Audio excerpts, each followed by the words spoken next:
Hello students, welcome to our YouTube channel RST online classes. हम लोगों ने जो सीरीज़ लॉन्च की हुई है, जो CG बोर्ड के अलग अलग क्लासेस के क्लास 9 टू क्लास 12 के जो असाइनमेंट्स आप लोगों को प्रोवाइड किए जा रहे हैं, पाक्षिक मूल्यांकन जो दिए जा रहे हैं उसके सॉल्यूशंस प्रोवाइड करने की, उसी सीरीज़ को कंटिन्यू करते हुए आज मैं जो लेकर के आया हूँ आपके सामने, वो जो सॉल्यूशन है वो है क्लास, देख सकते हैं आप लोग, क्लास 11th और ये सब्जेक्ट है फिज़िक्स और मंथ है अगस्त 2021। और ये जो सॉल्यूशन है वो सेकंड आपका जो असेसमेंट टेस्ट है या सेकंड असाइनमेंट टेस्ट है, द्वितीय पाक्षिक टेस्ट है, उसका ये सॉल्यूशन है। हालांकि हम थोड़े से लेट हैं, बट आप लोगों को ये समझना चाहिए कि ये जो असाइनमेंट के सॉल्यूशन आप लोगों को मिल रहे हैं, इससे ना केवल आप लोगों को असाइनमेंट सॉल्व करने में हेल्प होगी, बट इसमें जो क्वेश्चंस हैं वो आपको इन फ्यूचर भी बहुत बार जब आपको रिवीजन की ज़रूरत पड़ेगी तो भी आप इन क्वेश्चंस को रेफ़र कर सकते हैं, हमारे वीडियोस को देख सकते हैं। तो ऐसा ना सोचिए आप बिल्कुल भी कि ये जो वीडियो आप लोगों को प्रोवाइड किया जा रहा है ये केवल आपके असाइनमेंट का सॉल्यूशन है। इसमें बहुत सारे क्वेश्चंस के आंसर्स भी आपको कंटिन्यू मिलते रहेंगे, ठीक है। तो आगे हम वीडियो को शुरू करते हैं। ये है फिज़िक्स का क्लास 11th का अगस्त मंथ का सेकेंड असाइनमेंट। देख सकते हैं आप, पूर्णांक इसका 30 है। सबसे पहले लघु उत्तरीय प्रश्न 1 अंक के। क्या दिया हुआ है? पहला प्रश्न, गतिकी में शून्य समय का क्या अर्थ है? ठीक है, तो आप लोग देख सकते हैं आंसर क्या है। जब कोई घटना समय के साथ घटित होती है तो उस घटना को समय के फलन के रूप में व्यक्त किया जाता है। यदि स्थिति x समय t का फलन है तो हम क्या लिख सकते हैं? x = f of t। तो घटना के आरंभ के समय, यानी जब x और t का ग्राफी निरूपण हम देखेंगे तो ग्राफी निरूपण में आप देख सकते हैं यहाँ पर x अक्ष की दिशा में t यानी समय को दर्शाया गया है, y अक्ष की दिशा में x यानी स्थिति को दर्शाया गया है। तो प्रारंभ में क्या होगा? प्रारंभ में यानी मूल बिंदु पर शून्य की स्थिति में क्या हो जाएगा? x भी 0 होगा और t भी 0 होगा। तो घटना के आरंभ के समय अर्थात x और t के ग्राफी निरूपण स्थिति समय ग्राफ पर मूल बिंदु पर समय का मान t0 होता है और यही जो समय है वो क्या कहलाता है? शून्य समय कहलाता है, ठीक है। प्रश्न क्रमांक 2, किसी स्थिर वस्तु के स्थिति समय ग्राफ को बनाइए। ठीक है, तो ये आपका स्थिर वस्तु का स्थिति समय ग्राफ है। स्थिर वस्तु क्या होगी? स्थिर वस्तु समय के साथ जैसे जैसे समय बढ़ता जाएगा उसकी स्थिति जो है परिवर्तित नहीं होगी, नियत रहेगी, ठीक है। आप देख सकते हैं कि ये जो स्थिति समय ग्राफ है इसमें टी जो है समय को दर्शा रहा है वो एक्स अक्ष की दिशा में, एक्स जो है वो स्थिति को दर्शा रहा है वो वाई अक्ष की दिशा में है। और यहाँ पर जो वस्तु की स्थिति है क्रमशः शुरू से लेकर के अंत तक के P से Q तक की जो लाइन खींची हुई है उसी के अनुसार एक ही बिंदु पर बनी हुई है, ठीक है। तो देख सकते हैं आप स्थिति समय ग्राफ में स्थिर वस्तु की स्थिति किस प्रकार से होती है, ठीक है। नेक्स्ट क्वेश्चन है, प्रक्षेप्य गति किसे कहते हैं? प्रक्षेप्य गति क्या है? तो जब किसी वस्तु को किसी प्रारंभिक वेग से ऊर्ध्वाधर दिशा से भिन्न किसी अन्य दिशा में फेंका जाता है तो वह वस्तु ऊर्ध्वाधर तल में गति करती हुई पृथ्वी पर किसी अन्य स्थान पर गिरती है तो वस्तु की इस गति को प्रक्षेप्य गति कहते हैं। प्रक्षेप्य गति को समझने का सबसे बढ़िया उदाहरण है क्रिकेट। क्रिकेट में जब बॉलर बॉल डालता है तो बैट्समैन उसको बैट से हिट करता है, मारता है। तो जब बैट पर बॉल लगती है तो जिस एंगल को बनाते हुए वो ऊपर जाती है, ठीक है, मैं ग्राउंड पे बॉल जाने की बात नहीं कर रहा हूँ, जब आप सिक्सर वाला कंडीशन हो, बॉल बैट पर लगे और 6 अगर 6 रन बनते हैं तो उस कंडीशन में बॉल बैट से हिट होकर के लग करके सीधे एक एंगल बनाती हुई ऊपर की ओर जाती है और फिर नीचे आती हुई हमको बहुत दूर पर जा कर के गिरती हुई दिखाई देती है। तो वो प्रक्षेप्य पथ का या प्रक्षेप्य गति का एक बहुत ही सिंपल एग्जाम्पल है, ठीक है। नेक्स्ट क्वेश्चन पर हम आ जाते हैं। एक समान वेग से गतिशील वस्तु का मार्ग कैसा होता है? तो आप लोगों को पता है एक समान वेग से कोई भी वस्तु यदि गतिशील होती है तो उसका मार्ग कैसा होगा? सरल रेखीय या फिर ऋजुरेखीय। नेक्स्ट क्वेश्चन है, घड़ी की सेकंड सुई का कोणीय वेग क्या है? तो घड़ी की सेकंड सुई का कोणीय वेग होता है π/30 रेडियन पर सेकंड, ठीक है। फिर है क्वेश्चन, द्विविमीय गति किसे कहते हैं? 2 उदाहरण दीजिए, ठीक है। तो द्विविमीय गति किसे कहेंगे? जब कोई वस्तु किसी समतल में गति करती है तो उसकी इस गति को क्या कहते हैं? द्विविमीय गति कहते हैं। उदाहरण क्या क्या है? वृत्तीय गति और प्रक्षेप्य गति, ठीक है। प्रश्न क्रमांक 7 क्या कहता है? त्वरण की परिभाषा लिखिए, इसका SI मात्रक एवं विमीय सूत्र लिखिए। तो क्या है त्वरण की परिभाषा? समय के सापेक्ष किसी गतिमान वस्तु के वेग परिवर्तन की दर त्वरण कहलाती है। SI मात्रक क्या होता है? मीटर प्रति सेकंड स्क्वायर। विमीय सूत्र क्या होता है? m0 L T⁻², ठीक है। प्रश्न क्रमांक 8, यदि किसी वस्तु को ऊर्ध्वाधर ऊपर की तरफ फेंका जाता है, वह 4 इकाई ऊंचाई तक जाकर के वापस लौटती है, उसका विस्थापन और चली गई दूरी बताइए। ठीक है। तो आंसर आप देख सकते हैं, यदि कोई वस्तु एक स्थान से विस्थापित होकर पुनः अपनी प्रारंभिक अवस्था पर आ जाए तो उसका विस्थापन क्या होगा? शून्य। क्वेश्चन को अगर आपने ध्यान से पढ़ा है तो आप समझ सकते हैं, वस्तु को हमने ऊर्ध्वाधर यानी सीधे ऊपर की ओर फेंका है, तो एक बार हमने फेंका, वो एक निश्चित ऊंचाई तक के गया और फिर वो वापस लौट गया, यानी उसका कुल विस्थापन क्या हो गया? शून्य। यदि ऊर्ध्वाधर ऊंचाई 4 इकाई है तो कुल तय की गई दूरी कितनी होगी? फेंकने के स्थान से उच्च बिंदु तक जाने में 4 इकाई, उच्च बिंदु से वापस फेंकने के स्थान तक आने में 4 इकाई, यानी कुल 8 इकाई। अब आ जाते हैं लघु उत्तरी प्रश्न पे। प्रत्येक प्रश्न 2 अंक का है। प्रश्न क्रमांक 9 कहता है विस्थापन और दूरी में अंतर लिखिए। क्या है विस्थापन और दूरी में अंतर?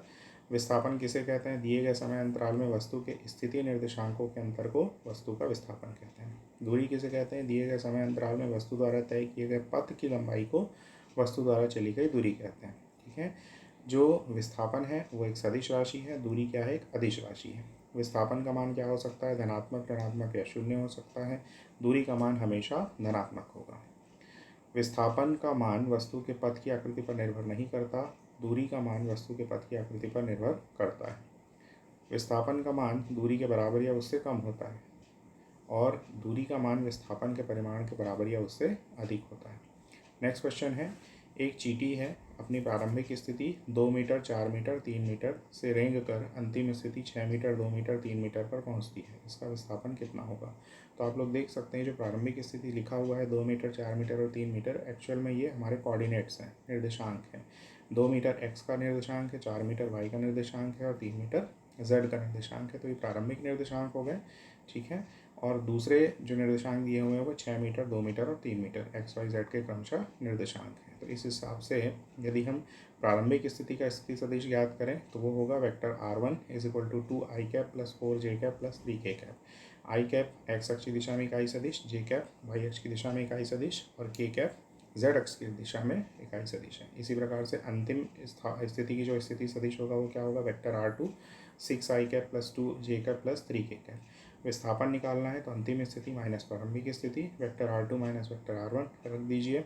आई कैप, जे कैप और के कैप के जो गुणांक हैं वो आपस में घट जाएंगे तो कितना हो जाएगा? आपको विस्थापन मिल जाएगा delta r is equal to 4 i cap minus 2 j cap. यही आपका आंसर है।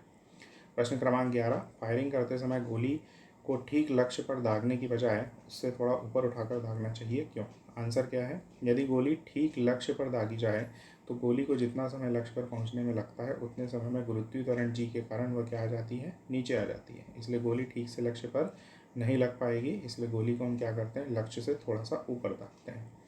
नेक्स्ट सेक्शन है आपका लघुत्तरी प्रश्न, 3 अंक के लिए। प्रश्न क्रमांक 12, सिद्ध कीजिए कि प्रक्षेप्य पथ परवलयाकार होता है, ठीक है। तो यहाँ पर आप देख सकते हैं कैसे परवलयाकार पथ को हमने चित्र के माध्यम से दर्शाया है। एक्स अक्ष और वाई अक्ष को मिला करके, ठीक है। एक्स अक्ष और वाई अक्ष के कटान बिंदु पर यानी मूल बिंदु पर यहाँ से आपका प्रक्षेप्य पथ स्टार्ट हो रहा है। प्रारंभिक वेग कौन सा है आपका? देख सकते हैं u है, ठीक है। इस प्रकार से आपका प्रक्षेप्य पथ ये बन रहा है, ठीक है। यदि यहाँ से इस स्थान से वस्तु को फेंका गया है तो ये इस स्थान पर आकर के गिर रही है, ठीक है। ये आपकी अधिकतम ऊंचाई है, ठीक है। फिर u जो है इसका अगर आप क्षैतिज घटक निकालते हैं तो इस दिशा में क्या मिलेगा आपको? u cos थीटा, ठीक है, जिसको आप बोलते हैं ux, ठीक है। वैसे ही इस दिशा में आपको क्या मिलेगा? ये मिलेगा u sin थीटा, ठीक है, जिसको आप बोलेंगे uy, ठीक है। ये हमने दर्शा दिया। इसके बाद आप यहाँ पर देख सकते हैं ये किसी क्षण पर यदि वस्तु पिंड कहाँ पर है? बिंदु P पर, जिसके निर्देशांक कितने हैं? x और y हैं, ठीक है। इसकी जो दूरी है ये दूरी y है, ठीक है।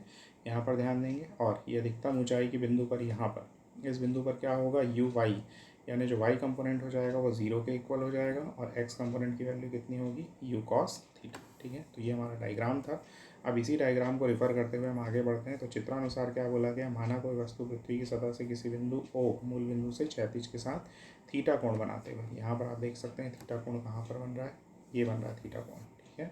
आगे बढ़ जाइए। थीटा कोण बनाते हुए प्रारंभिक वेग u से फेंकी जाती है। इसे 2 समकोणिक घटकों में निम्नानुसार विभाजित किया जा सकता है। क्षैतिज घटक कौन सा हो गया? u cos थीटा और ऊर्ध्वाधर घटक हो गया u sin थीटा। अब क्या बोला गया है? माना वस्तु द्वारा t सेकंड में चली गई क्षैतिज दूरी x तथा वस्तु की स्थिति कितनी है? p। चूँकि वस्तु के वेग का क्षैतिज अवयव नियत होता है अतः गति के समीकरण से हम क्या लिख सकते हैं? s is equal to u t plus half a t square. अब क्या बोला गया है, चली गई दूरी कितनी है, केवल उसमें क्षैतिज अवयव काम कर रहा है इसलिए y का कोई काम नहीं है। चली गई दूरी x लिखी जाएगी और u की जगह आ जाएगा u cos थीटा, t की जगह t हाफ, और a क्या हो जाएगा 0, क्योंकि शुरुआत में हम बोल रहे हैं, ठीक है। तो उस समय a की वैल्यू हम क्या ले रहे हैं, 0 ले रहे हैं, और टी स्क्वायर, तो यहाँ से आपको क्या मिल गया u cos theta into T, या फिर t की वैल्यू कितनी मिल गई, x upon u cos theta. ये समीकरण नंबर 1 हो गया। अब इसी प्रकार t सेकंड में चली गई ऊर्ध्वाधर दूरी, पहले हमने क्षैतिज दूरी के लिए ज्ञात किया, ऊर्ध्वाधर दूरी के लिए हम ज्ञात कर रहे हैं। तो ऊर्ध्वाधर दूरी यदि y है तथा प्रारंभिक वेग कितना है, u sin थीटा है, तो ऊर्ध्वाधर दूरी के लिए क्या होगा, अब जब ऊर्ध्वाधर गति होती है तो उसमें गुरुत्वीय त्वरण कार्य करता है और वो नीचे की तरफ कार्य करता है, इसलिए हम उसको लेते हैं माइनस जी। पुनः वही समीकरण लगाएंगे, गति का समीकरण s equal to u t plus half a t square, values put up करिए, एस की जगह आ जाएगा वाई दूरी, u की जगह आ जाएगा u sin थीटा, t अपनी जगह पर प्लस 1/2, a की जगह आ जाएगा minus G T square. Simplify करोगे, अब सिंप्लीफाई करने से पहले आपको क्या करना है, t का मान समीकरण 1 से समीकरण 2 में रखिए, तो क्या मिल जाएगा आपको, देख सकते हैं y इज इक्वल टू कितना मिल गया, u sin थीटा, और t की जगह x upon you cos theta minus 1/2 g अपनी जगह, और t स्क्वायर की जगह x square by you square cos square theta. यहाँ से मिल गया हमको, जो जो काटना था वो कट गया, x tan theta minus g x square upon 2u square cos square theta. ये इक्वेशन नंबर 3 है। अब आप इस इक्वेशन में क्या करना है, आपको माना a equal to ten theta और b is equal to g upon 2u square cos square theta. तो समीकरण 3 किसका रूप ले लेगा, y is equal to a x minus b x square, जो कि किसका समीकरण है, एक परवलय का समीकरण है, और ये सिद्ध करता है कि प्रक्षेप्य पथ कैसा होता है, परवलयाकार होता है, ठीक है। फिर आ जाइए प्रश्न क्रमांक 13 में। प्रश्न क्रमांक 13 में क्या बोला गया है, गति के तृतीय समीकरण v square is equal to u square plus 2as की स्थापना कीजिए, ठीक है। कैसे स्थापित करेंगे, देख सकते हैं आप। माना वस्तु का प्रारंभिक वेग u है तथा t समय बाद उसका अंतिम वेग कितना हो जाता है, वस्तु का अंतिम वेग हो जाता है v। यदि t समय में वस्तु द्वारा तय की गई दूरी s है तो त्वरण के सूत्र से हम क्या लिख सकते हैं, a is equal to d v by d t. D v by d t को आप क्या लिख सकते हैं, पार्शियल डिफरेंशिएशन से आप क्या लिख सकते हैं, d v by d x into d x by d t, ठीक है। या आंशिक अवकलन के सिद्धांत से हम ऐसा लिख सकते हैं। अब D x by d t को हम बोलते हैं v, यहाँ से आप पार्शियल डिफरेंशियल के फॉर्म में लिख लीजिए v d v is equal to a d x, ठीक है। तो ये हो गया इक्वेशन नंबर 1। अब चूंकि जब t इज इक्वल टू 0 यानी शुरुआती समय पर x को हम क्या मान लेंगे, x नॉट, और v को हम क्या मान लेंगे, u के बराबर, प्रारंभिक वेग के बराबर, और जब t is equal to t है तो x बराबर x और v बराबर v हो जाएगा। इन्हीं लिमिट्स के अंडर हमको क्या करना है, इसका समाकलन करना है। तो जहाँ पर v है वहाँ पर v की लिमिट्स लग जाएंगी, लोअर लिमिट u और अपर लिमिट v, और जहाँ पर x है वहाँ पर x की लिमिट लगेंगी, लोअर लिमिट x नॉट और अपर लिमिट x। समाकलन करिए तो इसका समाकलन हो गया v square by 2, lower limit upper limit, और यहाँ पर आ गया a बाहर चला जाएगा और यहाँ बचेगा 1 का इंटीग्रेशन आप करोगे, समाकलन करोगे तो बचेगा x नॉट टू x, ये लिमिट हो गई। लिमिट पुट अप करिए, v square minus u square by 2 a x minus x not, ठीक है। ये हो गया आपका। अब आप आगे इसको सिंप्लीफाई कर सकते हैं, तो v square minus u square is equal to 2as, क्योंकि x माइनस एक्स नॉट की वैल्यू कितनी हो जाएगी, s, प्रारंभिक बिंदु से लेकर के अगले बिंदु तक के बीच की दूरी, ठीक है। तो यहाँ से आपको पक्षांतर करने के बाद समीकरण मिल जाएगा v square is equal to u square plus 2as। यही हमारा गति का तृतीय समीकरण है, ठीक है। नेक्स्ट सेक्शन में हम आते हैं दीर्घ उत्तरी प्रश्न। प्रत्येक प्रश्न 5 अंक का है, ठीक है। देख सकते हैं पहला प्रश्न क्या कहता है, मतलब प्रश्न क्रमांक 14, एक कार एक समान वेग से 36 किलोमीटर प्रति घंटे की गति से चल सकती है। ब्रेक लगाने पर 10 मीटर चलकर रुक जाती है। त्वरण की गणना कीजिए तथा बताइए कार रुकने में कितना समय लगेगा, ठीक है। तो देख सकते हैं क्या दिया है हमको सवाल में, u बराबर कितना दिया, 36 किलोमीटर प्रति घंटा। इसको पहले हम मीटर प्रति सेकंड में बदल लेते हैं। तो मीटर प्रति सेकंड में बदलने के लिए 36 किलोमीटर को पहले आपने मीटर में बदला, ये हो गया 36,000 मीटर, और घंटे और मिनट का गुणनफल करके, मिनट और सेकंड का गुणनफल करके 60 गुणित 60 भाग देंगे आप, तो कितना मिल गया आपको, 10 मीटर प्रति सेकंड। ये क्या हो गया u, s कितना दिया हुआ है 10 मीटर। गति का तृतीय समीकरण क्या कहता है, u square plus 2as is equal to v square, ठीक है। वैल्यूज पुटअप करिए, तो वैल्यू पुटअप करेंगे तो u की जगह कितना आ जाएगा 10, और 2a, s की जगह भी फिर कितना आ जाएगा 10, और v क्या है आपका 0।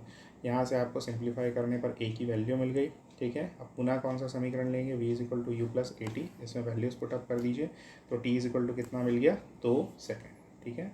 ये हमको मिल गया। अब हम आगे बढ़ जाते हैं। यही हमारा आंसर था, t is equal to 2 second, जो आपको ज्ञात करना था, ठीक है। दो चीज़ें इसमें बतानी थी, त्वरण की गणना करनी थी, तो त्वरण आपने निकाल लिया, a बराबर -5 मीटर प्रति सेकंड स्क्वायर, और कितना समय में कार रुकेगी तो वो भी आपने निकाल लिया, कितने समय में, t is equal to 2 seconds में, ठीक है। नेक्स्ट क्वेश्चन में अथवा वाले क्वेश्चन में हम आते हैं।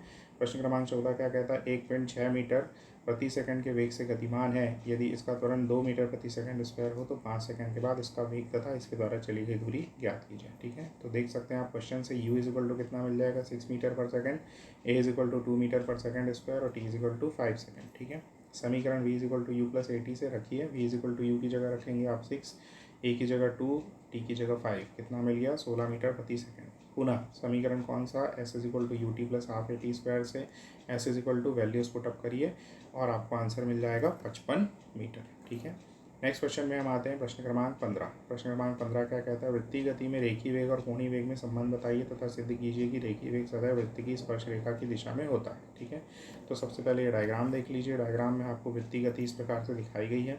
वृत्तीय गति का केंद्र है यहाँ पर O। ठीक है, ये त्रिज्या है R। ठीक है, एक बार कण A की स्थिति में है, फिर कुछ समय t अंतराल यानी समय डेल्टा t में वो कहाँ पर पहुँच गया, कण B पर पहुँच गया। ठीक है, यहाँ से यहाँ तक के A से B तक के जो चली गई दूरी है वो कितनी है, डेल्टा S है। ठीक है, और ये जो कोणीय विस्थापन हुआ है ये वाला, ये कितना हुआ है, डेल्टा थीटा। ठीक है, A बिंदु पर भी आपको स्पर्श रेखा की दिशा में वेग प्राप्त होगा, B बिंदु पर भी आपको स्पर्श रेखा की दिशा में वेग प्राप्त होगा। ठीक है, तो ये डायग्राम क्लियर होगा आई थिंक। अब आगे बढ़ते हैं। चित्रानुसार माना कि r त्रिज्या के वृत्तीय मार्ग में कोई कण ओमेगा कोणीय वेग से चक्कर लगा रहा है। कण की प्रारंभिक स्थिति कौन सी है, a, और डेल्टा t समय के पश्चात कण की जो नई स्थिति है वो कौन सी है, b है। इस समय अंतराल में कण का रेखीय विस्थापन कितना हुआ है, कण का रेखीय विस्थापन हुआ डेल्टा s और कोणीय विस्थापन कितना हुआ है, थीटा। ठीक है, तो कोणीय वेग कितना निकलेगा, कोणीय विस्थापन बटे समय अंतराल। ठीक है, तो कोणीय विस्थापन बटे समय अंतराल मिल गया। अब आप देख सकते हैं यहाँ पर कि कोणीय विस्थापन को आपने क्या लिख लिया, omega is equal to delta theta upon delta t. ये समीकरण नंबर 1 है। अब कण का जो रेखीय वेग होता है वो कितना होता है, दूरी बटे समय। तो दूरी कितना हुआ, कितना विस्थापन हुआ उसमें, डेल्टा एस बटे डेल्टा टी। अब कोण की परिभाषा से आप क्या लिख सकते हो, डेल्टा थीटा इजिकल टू चाप बटे त्रिज्या। तो डेल्टा थीटा इजिकल टू चाप की जगह डेल्टा एस और त्रिज्या की जगह आर। अब समीकरण कौन सा समीकरण, समीकरण 1 में डेल्टा थीटा का मान रखने पर, डेल्टा थीटा का मान रखिए omega is equal to delta s by r upon delta t. Simplify करिए, omega is equal to 1 by r delta s by delta t. ये समीकरण नंबर 4 है। ठीक है, अब समीकरण 2 में और समीकरण 4 में देख लो क्या कॉमन है। समीकरण 2 में आपको v की वैल्यू मिल रही delta s by delta t, और समीकरण 4 में आपके पास क्या है, omega is equal to 1 upon r delta s by delta t. तो delta s by delta t की वैल्यू पुटअप कर दीजिए। तो समीकरण 2 और 4 से omega is equal to v by r मिल गया, या फिर v इजिकल टू कितना मिल गया, आर ओमेगा। ठीक है, ये हमारा समीकरण नंबर 5 हो गया। समीकरण 5 क्या कहता है, रेखीय वेग और कोणीय वेग में संबंध को दर्शाता है। ठीक है, अब इसमें क्या बोला गया है, चित्र में यदि डेल्टा टी का मान बहुत कम हो तो डेल्टा एस बराबर क्या होता है, चाप का मान ए बी के बराबर होगा। ठीक है, तो चित्र में क्या बोला गया है, डेल्टा टी का मान बहुत कम हो। ठीक है, तो डेल्टा एस बराबर क्या हो जाएगा, चाप का मान ए बी के बराबर होगा। तो त्रिभुज किस में, ओ ए बी में, ओ ए बराबर ओ बी बराबर आर, और कोण ओ ए बी बराबर कोण ओ बी ए। ठीक है, तो तीनों कोणों का योग कितना हो जाएगा, 180 अंश यानी कि पाई। अब यहाँ से कोण ए ओ बी बराबर क्या हो जाएगा, डेल्टा थीटा। ठीक है, यहाँ पर आप ये दोनों कोणों को आपस में बराबर कर सकते हैं। जो दो कोण आपस में आपने ऊपर बराबर किए उसकी वजह से ये हो गया 2 angle of O A B is equal to pi. Simplify करिए, angle of O A B is equal to 1/2 pi minus delta theta. Equation number 6 है। अब लिमिट की कॉन्सेप्ट लगा दीजिए यहाँ पर। यदि डेल्टा टी टेंडिंग टू क्या हो, 0 हो, तो delta theta is equal to कितना मिल जाएगा, 0। यानी कि समीकरण 6 से कोण ओ ए बी बराबर 1/2 पाई यानी कि 90 डिग्री। ठीक है, अब 90 डिग्री का संबंध मिल रहा है, मतलब ओ ए किस पर लंब हो जाएगा, ए बी पर, या ए बी लंब होगा ओ ए पर। ठीक है, ओ ए है क्या एक्चुअल में, ये है त्रिज्या, और ए बी क्या है, वेग है। तो वेग त्रिज्या के लंबवत है, जो कि क्या दर्शाता है कि वृत्तीय गति में कण का रेखीय वेग सदैव वृत्त की स्पर्श रेखा की दिशा में होता है। ठीक है, और समय के अभाव के कारण से ये जो अथवा वाला सवाल है वो मैंने आप लोगों के लिए सॉल्व नहीं किया है। मे बी नेक्स्ट टाइम जब भी हम मिलें या इससे टॉपिक से रिलेटेड वीडियो लेक्चर वगैरह कंप्लीट करें तो ये जो क्वेश्चन है इसको मैं डेफिनेटली आप लोगों को बता दूंगा। ठीक है, तो with this we come to the end of this video. Again आप लोगों से रिक्वेस्ट है कि प्लीज़ हमारे चैनल को ज़्यादा से ज़्यादा सब्सक्राइब करिए। वैसे कहना तो नहीं चाहिए, लेकिन बहुत सारे अदर चैनल्स में भी जो वीडियोस आ रहे हैं तो कुछ जो सॉल्यूशंस उसमें प्रोवाइड हो रहे हैं, मैंने देखा है, मैं किसी की बुराई नहीं कर रहा हूँ यहाँ पर, बट मैंने देखा है कि कुछ सॉल्यूशंस वहाँ पर गलत दिए हुए हैं। तो please be careful while watching those videos, ठीक है। और अगेन नथिंग पर्सनल, आप लोगों से रिक्वेस्ट है कि प्लीज़ चैनल को सब्सक्राइब करिए, वीडियोस को ज़्यादा से ज़्यादा लाइक करिए और शेयर करिए। तो थैंक यू सो मच।